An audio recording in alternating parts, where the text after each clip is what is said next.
जानू है हथ की लाई फिरदी आ? ए ना झूठ फड़न वाली मशीन आ। जदों भी कोई झूठ बोलदा वा ए फौरन दस दिंदा वा। झूठ वाली मशीन मेरे तो किसी काम दी नहीं। मैं तो जिंदगी झूठ नहीं बोलिया। देखिया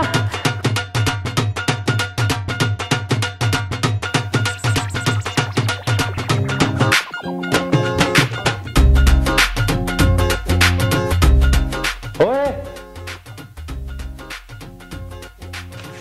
जरा गल सुन।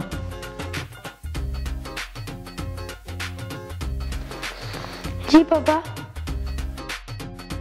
हाँ अज स्कूले गया सी तू? जी पापा स्कूलों ही आ रहा।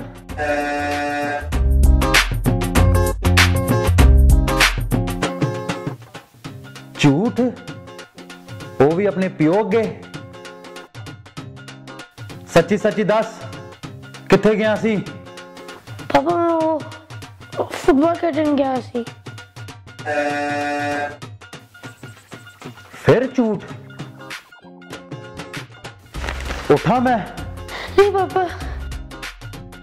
सच्ची सच्ची दस किथे गया सी? मैं फिल्म देखने गया सी। देख ला साडे मुंडे दा हाल। इस उम्र च आवारा गर्दियां।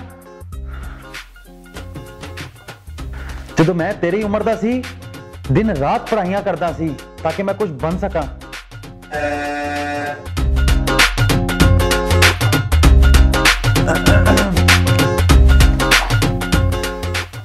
चलो छड्डो हुण। जे इन्हें एक अद्धी फिल्म वेख भी लिती आ किहड़ी अग लग गई आ? आखिर मुंडा भी तो तुहाडा ही आ ना।